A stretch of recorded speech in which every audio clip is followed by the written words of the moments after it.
Yeah, thanks for coming back, everybody. Thanks and happy new year. I think we went through that in the last episode, so I won't even get into that anymore.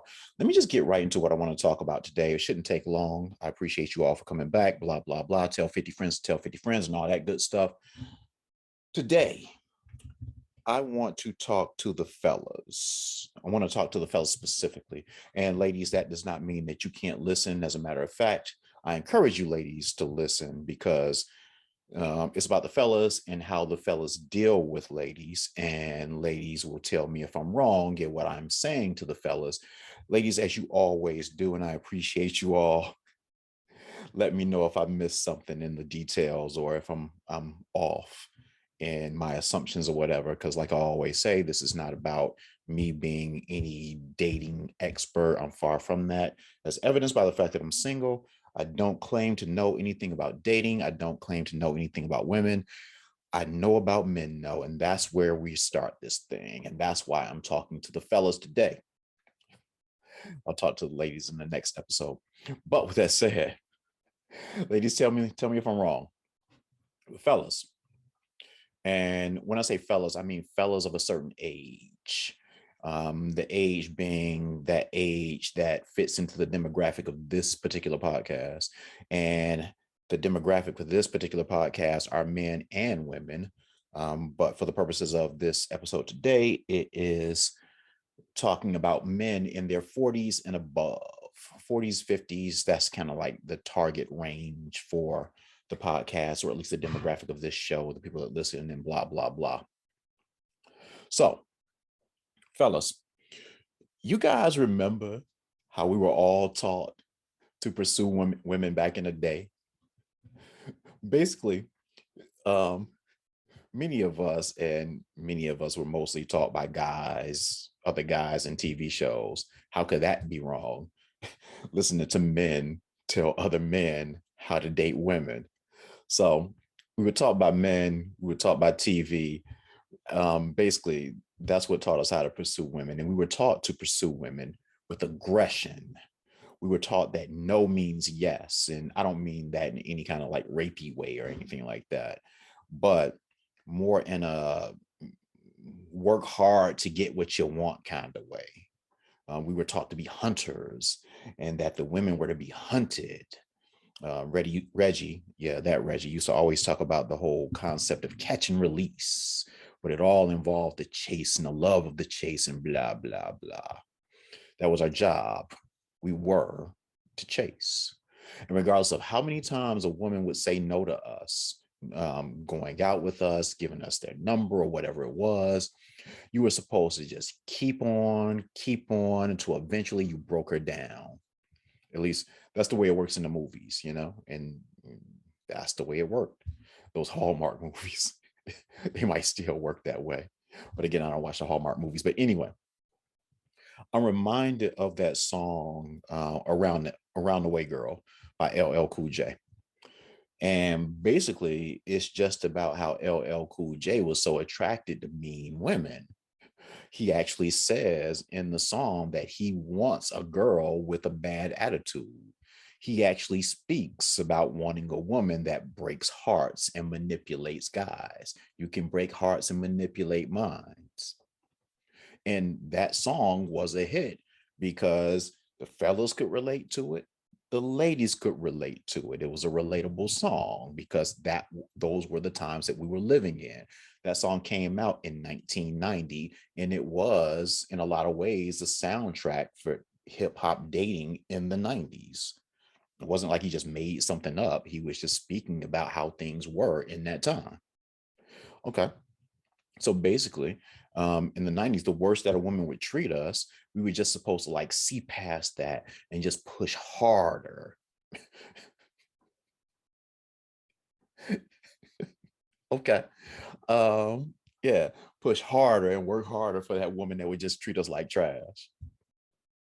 And that was appealing to us guys, it was what it was.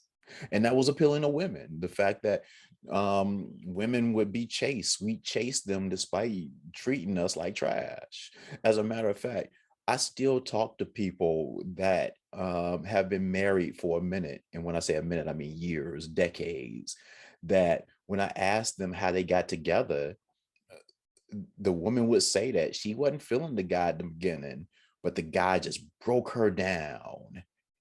He just knew that that was going to be his woman. And as such, he pursued her, pursued her, pursued her. She turned him down, turned him down, turned him down. And then eventually she just gave in. And look at them now. Hey, fellas, hate to break it to you, but I don't know that that applies today. Even though, unfortunately, there are tons of guys that still think it does. I'll tell you a story that led me to start thinking that things had changed. Years ago, I was going on a road trip with two of my friends. One was a woman, one was a man. We stopped someplace to grab lunch along the way for wherever we were going. I think we were going to Tampa. People listening to this know that trip. Anyway, while we were there, she gets a phone call. She looks at the caller ID, she rolls her eyes, and then slams the phone down on the table. And when we asked who that was, thinking it was like a telemarketer or a bill collector or something like that, she told us that it was a guy that she'd gone out with that kept calling her that just wouldn't stop. And it wasn't like he was calling her every minute of the day or anything like that. He was calling her on a regularly consistent basis, maybe every day. And that was just too much for her because she didn't like him. After hearing that story from our friend, I almost said her name. After hearing that, me and the other guy looked at each other and said, I don't ever, ever, ever want to be that guy. Since then, especially with more and more people gravitating toward online dating, I found that my female friends' reaction is one that I've heard from more and more women, and even more women the more that I talk to them, whether it's in a dating context or a friend context or work context. I've come across tons of women that tell stories about men that were overly aggressive, and overly aggressive is all is subjective because uh, overly aggressive to one woman might not be overly aggressive to some, but it's all about what they view as overly aggressive. And all of these women can tell that story. Most women that I know can tell the story about some guy who might have been, he was a cool guy, nice guy, decent guy, but he was overly aggressive in his pursuits. And that aggression can come in many forms. It can come in the form of, one friend told me that, I had a couple women tell me that guys have brought flowers to a first date. To them, they saw that as overly aggressive because they didn't see the guy like that. Or a guy tells a woman that, you're going to be my wife. He tells them that she's going to marry her on the first date. To many women, that is overly aggressive. Back in the day, it was something that guys would say, I saw her. I knew she was going to be mine. I walked up to her and told her, you're going to be my wife. And she laughed in my face, but I just pursued her and then we got married. Nah, not anymore, player. Or overly aggressive could be in the form of a guy calling a woman or texting a woman too many times. Like, all of these things were acceptable and almost expected back in the day. Maybe not the texting because, cell phones weren't around back then, or they were just coming back, but calling somebody on the house phone many times or whatever. And movies are made about a man telling a woman that he was going to marry her and calling her and doing all that stuff. All of those things that I listed that are overly aggressive. Yeah. So it was a real thing. Yeah. But now that we're not in the 90s, we're not even in that same century anymore. Those things that were expected and yielded great results back then, now they only seem to creep women out. Now, let me just say, there obviously are exceptions, but for those exceptions, it's not about the behavior. They already like that dude anyway. And whatever that dude, if he was aggressive or if he was nonchalant, um, she just liked him. So he was going to get in regardless of what he did. But for most people in these situations, like I'm saying, that overly aggressive stuff that worked in, now it just creeps women out. So yeah.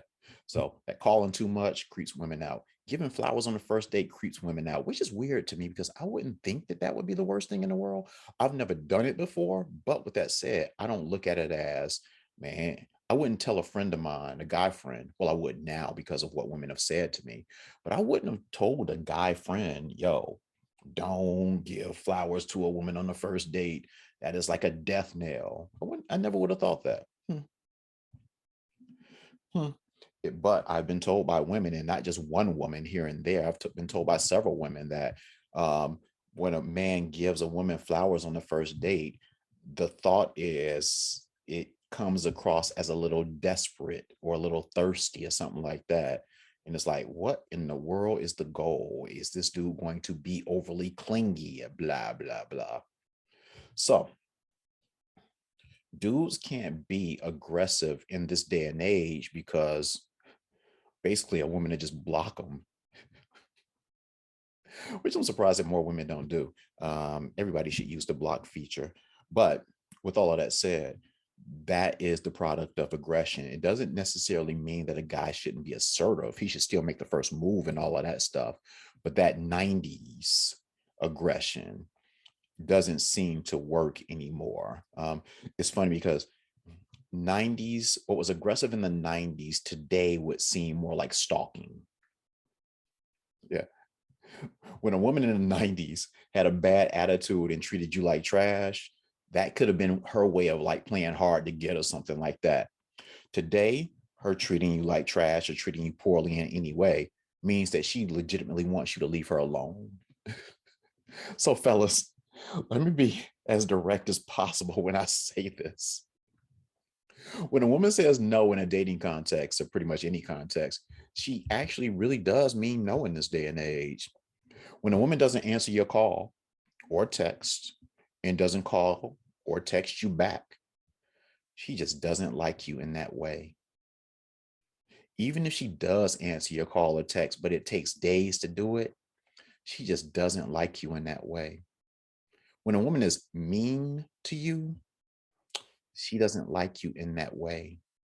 And the solution is not to call or text her more or laugh off her bad attitude. The solution is just to let her go. I understand your 90s instincts uh, your 90s instincts, they're telling you to call one more time or text her one more time. Maybe she didn't get the text or maybe she didn't get the call. Even if she was with another dude or something like that, still you can compete with that dude and blah, blah, blah. Nah, yeah. Or maybe you feel like you'll just catch her in a weak moment and she'll see you for the man that you truly are. But what you have to realize, fellas, is that your 90s instincts are 30 years old. The 90s were 30 years ago, and you're 30 years older. Nothing stays in style for that long. So, fellas, you need to change your approach. You're just annoying women and making yourselves more bitter. Yeah. I know it sucks. I know it sucks because what it comes down to is, um, some people just have nothing but negative dating experiences. And I'm not even talking about when you actually like get into the relationship. I mean, like the whole process leading up to the relationship, the dating process. I talk about the different phases in one of the previous podcasts. Go back and look of dating and the dating experience, not even talking about bad relationship experiences, just bad dating experiences. But most people, men and women, hopefully and prayerfully, while we all can tell stories about bad experiences that we've had in dating and the courting process and all of that stuff, but hopefully a lot of us have good dating experiences in the process. And as such, you know when someone likes you and you know when someone isn't feeling you. And the reason that you know why someone isn't feeling you It's because you know how you are when you're not feeling someone, and the steps that you take when you're not feeling someone.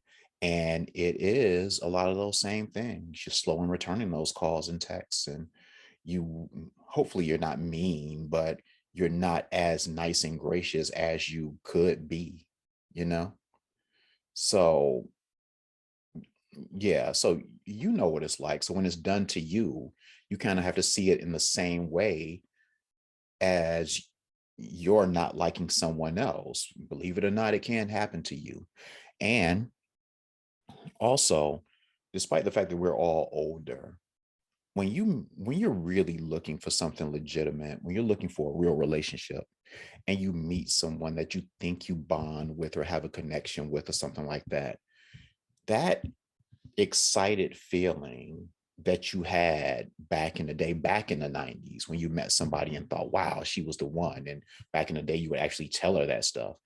Um, that never goes away. Even at this age, when you meet someone that you feel like you really vibe with, you still get excited in the same way that you did back in those days. So, so to be like, I'm going to pursue her, I'm excited, you know, but you know, she's mean to me or whatever. It's like, it's probably because she doesn't feel the same way. And thinking that you can convince them to feel the same way, unfortunately, is flawed logic. And the only thing that you're doing in this day and age is just setting yourself up for heartbreak, or to get into some kind of Kevin Samuels, God bless the dead, rant about how women are this and women are that and stuff like that. So save yourself the heartache, and yeah, just accept that the game has changed, the approach has changed, the way that you approach has changed. And you have to accept that, hey, in that change, the things that you did to get the woman that you liked back in the day won't necessarily work today. You have to accept that, and accept that, hey, she doesn't like you. You have to move on, fellas. Sorry. Hate to be the one to break it to you. Yeah, yeah, yeah. Because I tell you what, one thing that you won't get today, well, most people won't get, because people, well, I won't even get into why you won't get it, but a lot of people talk about how they want closure. Now, you can seek closure when you're in a relationship, a romantic relationship, but 9 times out of 10, you're not going to get closure. You're not going to get closure um, in a dating, when you're dating someone. If you're dating someone and they don't like you, most likely they're not going to tell you the truth as to why they don't like you. And so, as such, just chasing after somebody and asking, well, why? What is it about me? Or what did I do? Yeah, that's not really going to work, because they're not going to tell you. Yeah, yeah, sorry. It's like, if a woman looks at you and notices, wow, I never noticed that like hairy mole on his nose. It's really creeping me out. And then she like ghosts you or whatever, and you ask her like, yo, why don't you like me anymore? She's not gonna say, dude, look at your nose. She's not gonna do that. So you're never going to get the answer that you're seeking. So let's slow down on the aggression. I mean, obviously you have to make the first move. You have to do a little bit more than the women in the dating context. But with that said, you have to look out for the signs and accept that um, those signs don't mean push harder. Those signs mean that she's not into you, and let it go. Just like the book, he's not that into you. The companion piece is she's not that into you. So let's all be well, and let's be happy in dating, or happy finding what we're looking for and all of that stuff. Anyway, that's that. I hadn't talked about anybody getting divorced in a while, and that's a good thing, because I really hadn't seen anybody that's getting divorced in a while in this new year. I mean, maybe people have made resolutions to try to be better. I don't know, but unfortunately, the deaths keep coming. And today's person, and for people that don't know, people that are new to this, they know that I usually end the show by talking about divorce or death. someone getting divorced or someone dying way too soon. And um, it's interesting because I saw that last week. Gangsta Boo died. For all of my old school hip hop heads, Gangsta Boo was affiliated with 3 6 Mafia. And while I say that, it's kind of weird that I've been listening to 3 6 for a long time. And as a God fearing man, as I like to think of myself, I, it never really dawned on me that 3 6 part of their name. Anyway, Gangsta Boo was affiliated with them. She died. She was 43 years old when she passed, which of course is way, way too young to die. She died on New Year's Day, as a matter of fact. Now, way too young. Unfortunately, the word is, the rumor is that it was due to an overdose. And life, life. Yeah, ringing in the new year with her brother. And yeah, the rumor is that it was cocaine laced with fentanyl. They both took it. Her brother survived, but she didn't. They both allegedly used the same batch. But I guess with him being a guy, his tolerance was a little bit better. They both were fucked up, but obviously she was more than he was. So sorry to hear that. 43 years old, way too young. We need to take better care of ourselves and just be more responsible in general. And it's not necessarily about the mistake that she made, because we all have made mistakes.